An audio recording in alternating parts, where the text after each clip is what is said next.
आज जो मेरे साथ शख्सियत हैं वो बार काउंसिल ऑफ दिल्ली के कैंडिडेट हैं जो 2026 में चुनाव होने जा रहा है। सर का नाम है हिमाल अख्तर और सारी जानकारी खुद सर अपने बारे में खुद बताएंगे। अस्सलाम वालेकुम सर। वालेकुम सलाम। बताइए सर। देखिए, मैं 1984 से वकालत में हूँ और मैं 2018 में बार काउंसिल में मेंबर चुन के आया था। उसके बाद मैं वाइस चेयरमैन भी रहा और अब जब लास्ट मोमेंट तक मैं को चेयरमैन भी रहा, डिसिप्लिनरी कमेटी का चेयरमैन भी रहा। तो शुरू से ही प्रैक्टिस आप दिल्ली में ही कर रहे हैं? हाँ, मैं शुरू से ही, मैं 18 अक्टूबर 1984 को मेरा रजिस्ट्रेशन हुआ, तभी से मैं वकालत में हूँ और दिल्ली में हूँ। सर से हम कुछ सवाल करेंगे जो सर का क्या एजेंडा है उसके बारे में। तो सबसे पहले सर बताइए कि आप बार काउंसिल की किस सबसे बड़ी विफलता को जब आप चुन के आएंगे तो उसको सही करेंगे? देखिए, इसको बार काउंसिल की विफलता नहीं कह सकते। मेरा मानना ये है कि हमारे सिस्टम में बहुत सारी कमियां हैं। फॉर एग्ज़ाम्पल कि लॉयर्स कम्युनिटी जो लीगल फ्रेटर्निटी है, इसका ये बहुत बड़ा सेक्टर है और ये टोटल सेक्टर हाईली क्वालिफाइड है, लेकिन हाईली अनऑर्गेनाइज सेक्टर है। अनऑर्गेनाइज सेक्टर होने की वजह से इसको बेनिफिट्स नहीं मिल पाते हैं, गवर्नमेंट की मदद ज़ीरो के बराबर है। इसलिए ये बार काउंसिल की विफलता नहीं है, बेसिकली विफलता जो है हमारी सरकार की है, हमारे सिस्टम की है। सर ये तो ठीक है, लेकिन ये बताइए कि सरकार या विफलता, तो हम वकीलों का जो एडवोकेट हैं, जो फैमिली है, इनका कोई रोल नहीं होता इसमें?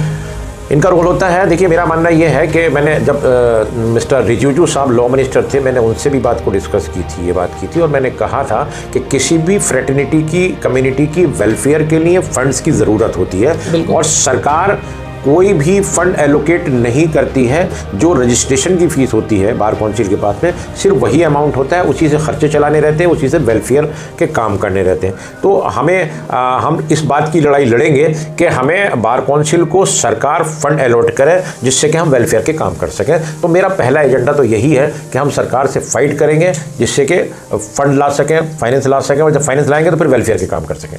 ठीक है सर, मेन आपका इसमें वेलफेयर के वर्क के लिए है। जी। अब सबसे जो आज के सिचुएशन में जो सवाल है ये है एडवोकेट प्रोटेक्शन एक्ट, जो हम लोग रोज़ सुनते हैं कि मध्य प्रदेश में, राजस्थान में, दिल्ली में, यूपी में कोई भी आता है वकीलों को धमका जाता है, गोली मार देता है, मर्डर भी कर देता है। इवन आजकल तो साकेत कोर्ट में भी कई हादसे हो चुके हैं। इसके लिए क्या प्लान है आपका?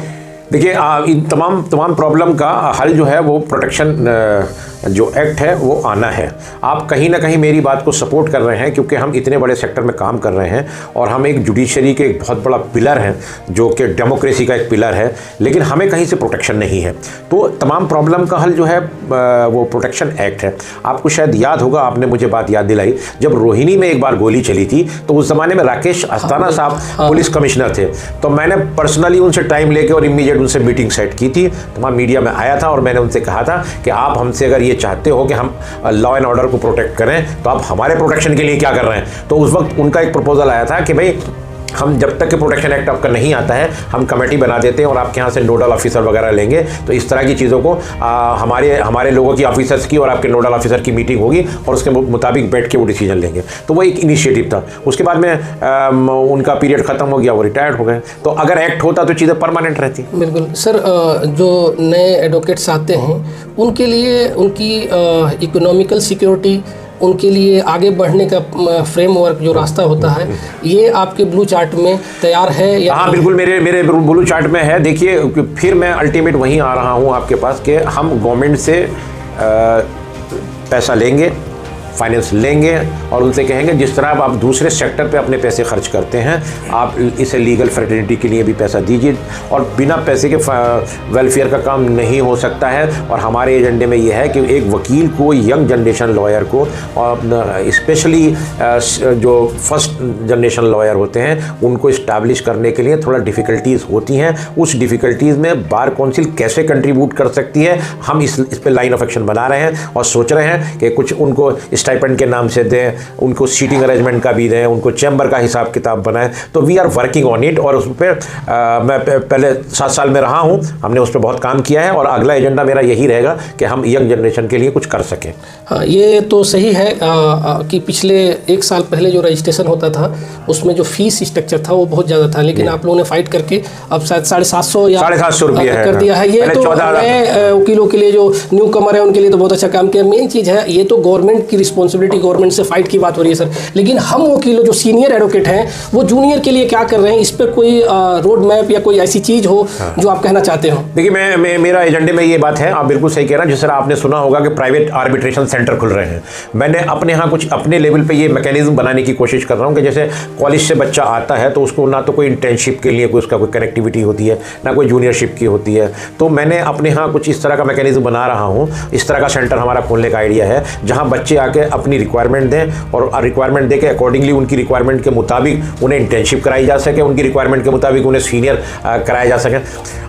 अनऑर्गेनाइज बेसिस पे मैं अभी एक काम कर रहा हूं जो शायद आपको नहीं पता। जैसे बच्चे मेरे पास आते हैं तो मैं उन बच्चों को इंटर्नशिप भी लगवाता हूं, उनसे बात करके कोशिश करता हूं उनका पोटेंशियल जान लूं और उसके अकॉर्डिंगली उनके इंटरेस्ट, उनके पोटेंशियल के अकॉर्डिंग उन्हें सीनियर दिला दूं।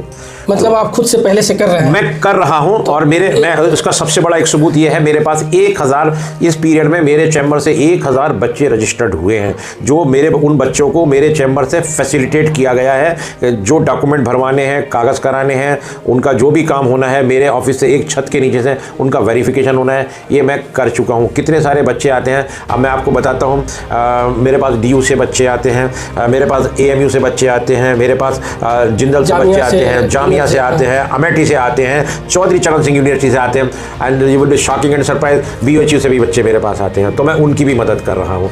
तो अनऑर्गेनाइज बेसिस पे है, लेकिन आपका सवाल बहुत अच्छा है कि अगर इसमें बार काउंसिल की मदद मिल जाए तो फिर एक सिस्टमेटिक चीज़ें हो जाएंगी।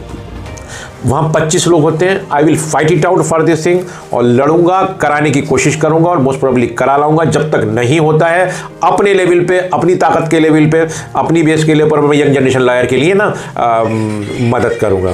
देखो हमें ये बात बहुत अच्छी है कि बिफोर इलेक्शन जीते आप इतना कर रहे हैं, तो इलेक्शन जीतने के बाद दोस्तों ये ध्यान देने वाली बात है, और खासतौर से जो मेरे एडवोकेट हैं उनसे कह रहा हूँ कि सर ने कहा अभी कि बिफोर इलेक्शन जब जीतने से पहले इन्होंने इतना सारा काम किया, अगर ये इलेक्शन जीत जाए तब क्या करेंगे, ये सोचना आपका काम है। सर अब आती है कि पूरे हिंदुस्तान में हर डिपार्टमेंट, हर प्रोफेशन की एक लॉबी चलती है। हम भी जाते हैं, क्योंकि मैं भी प्रोफेशनली एडवोकेट हूँ, तो हम जब जाते हैं तो हमारी भी लॉबी है, लेकिन हमारी लॉबी इतनी मजबूत क्यों नहीं है? जैसे डॉक्टरों की लॉबी है, पुलिस की लॉबी है, और ना ही हमारे लिए कोई ऐसा एसोसिएशन है। वो ठीक है, BCD है, हमारा बार एसोसिएशन है, लेकिन कोई सामने नहीं आता। सर इसके लिए क्या करना होगा हमें? नहीं, मैं आपकी इस बात से एग्री नहीं करता। आपका सवाल ठीक नहीं है। वजह यह है कि हमसे ज़्यादा मजबूत लॉबी किसी की नहीं है। अगर मैं आपको प्रैक्टिकल बात बता रहा हूँ, ये सिर्फ कागजों में है। मैं प्रैक्टिकल बात आपको बता रहा हूँ कि अगर रास्ते में आपको कहीं दिखाई दे जाएगा कि वकील के स्टिकर की गाड़ी है, तो दूसरी गाड़ियाँ ऑटोमेटिकली रुकना शुरू हो जाएंगी। तो रादर आई एम हैप्पी कि मैं ऐसी फ्रेटर्निटी से बिलोंग करता हूँ जहाँ कास्ट, रिलीजन, कलर कुछ नहीं चलता है, सिर्फ काला कोट और बैंड चलता है। तो मैं इस बात को आपकी नहीं मानता, और मैं समझता हूँ कि नहीं, ऐसा है। मैं एक अभी एग्जांपल देता हूँ कि अभी एक मेरे वकील साथी के साथ कुछ ज्यादती हुई चांदनी महल थाने में, तो उसका मेरे पास फ़ोन आया, तो मैंने immediate I call to the SHO। मैंने कहा आप देखो, सही काम करो, हम वकील के साथ नाइंसाफ़ी बर्दाश्त नहीं करेंगे, कल को ब्लेम मत करना हमें।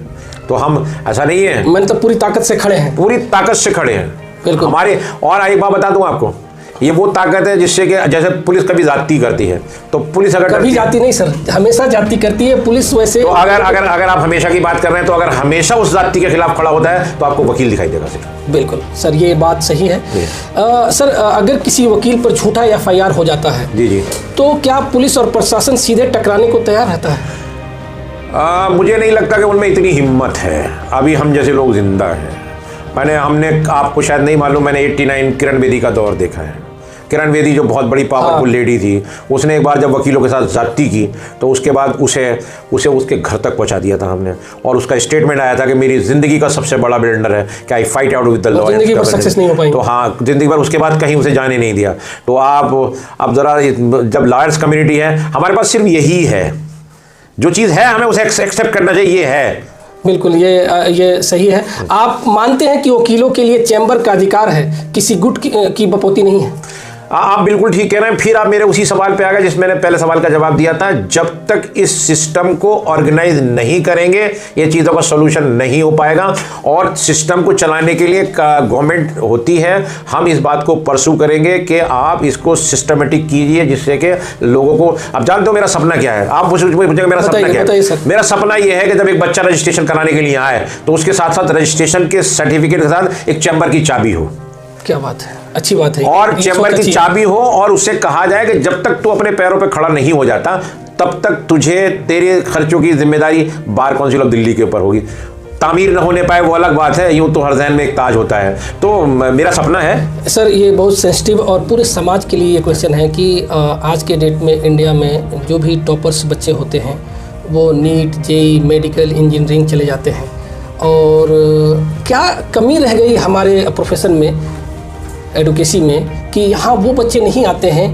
और क्या उसमें इम्प्रूव किया जाए कि जो टैलेंटेड बच्चे हैं, जो 99% वाले बच्चे हैं वो इधर आते हैं। बहुत माइनर उनका परसेंटेज 1% होता है, वही बच्चे आते हैं जो 40-45% वाले होते हैं।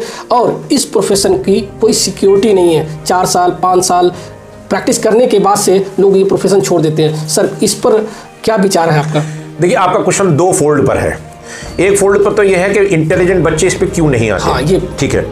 तो ये परसेप्शन आपका गलत है। इम्प्रूवमेंट शुरू हो गया है, पहले नहीं आते थे।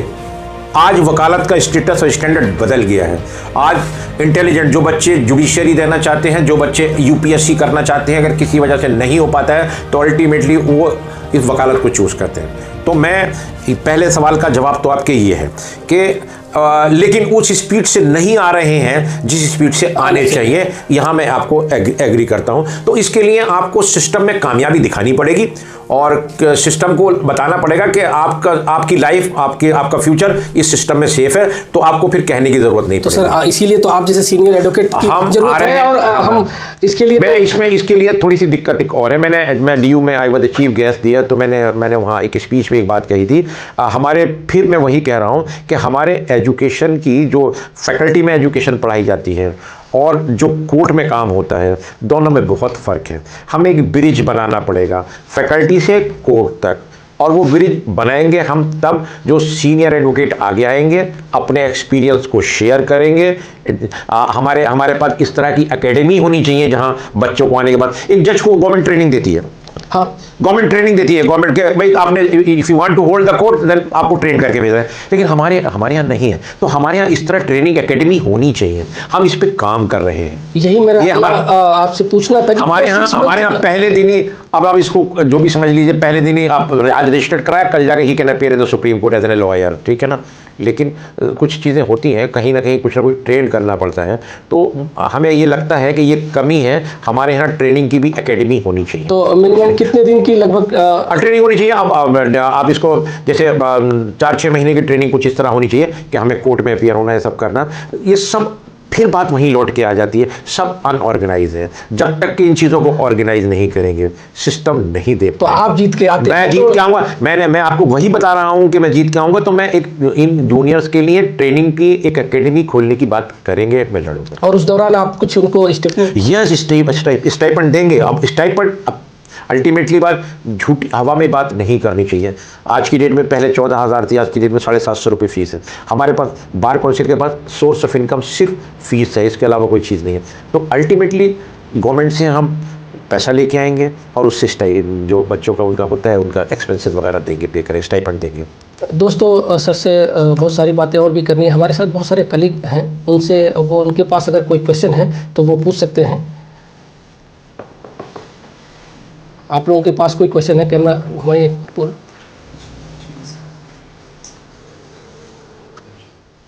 सर, हिमाल सर, मेरा क्वेश्चन आपसे ये है कि एक प्रैक्टिकल लाइफ में एडवोकेट्स के जो भी ट्रबल्स हैं या ऑब्स्टिकल्स हैं वो तो एक अलग बात है। लेकिन जैसे मैं ग्रेजुएशन किया, मैंने और DU से मैंने लॉ किया। ये एक प्रीमियर इंस्टीट्यूशन है अपने आप में। लेकिन जो गुणवत्ता है हमारी पढ़ाई की, इस पे भी हम मतलब जो भी हमारे सीनियर एडवोकेट्स हैं वो सब इस पे ध्यान नहीं देते। बेसिकली जो BCI हमारी जो गवर्निंग बॉडी है जो लॉ के कोर्स को एक्चुअली में देखती है, प्रैक्टिकली तो हमारे कोर्स में शुरू होना चाहिए। क्योंकि एक बच्चा जब कॉलेज से निकलता है वो सिर्फ थियोरेटिकल पढ़ता है और उस पर तुरंत एकदम बर्डन आ जाता है कि वो चैम्बर भी अपना गैदर करे, अपने क्लाइंट्स भी गैदर करे, एक्सपोजर भी ले, सीनियर्स भी ढूंढे। तो ये हमारे करिकुलम का पार्ट क्यों नहीं होना चाहिए? जैसे मुझे लगता है पर्सनली ये जो 5 साल का हमारा लॉ का प्रोग्राम है, ये जो LB प्लस होता है, ये ग्रेजुएशन प्लस लॉ होता है, इसमें हम BA के सब्जेक्ट्स पढ़ते हैं। तो मुझे नहीं लगता कि वो लॉ की फील्ड में बहुत ज़्यादा हेल्प करते हैं। तो इसको हम एक या 1.5 साल हम इसको प्रैक्टिकल एक्सपोजर का क्यों नहीं बना सकते 5 साल के प्रोग्राम को? सिमिलरली अगर 3 साल का हमारा LLB का है तो उसमें एटलीस्ट 6 महीने का हम प्रोग्राम में डालें कि जो सीनियर्स का टाइप्स हो और उनको मैंडेट किया जाए कि जितने भी सीट्स हैं उनको आप बच्चों को एक्सपोजर दिया जाए during the course period, stipend जो भी आप उसकी बात कर रहे हैं।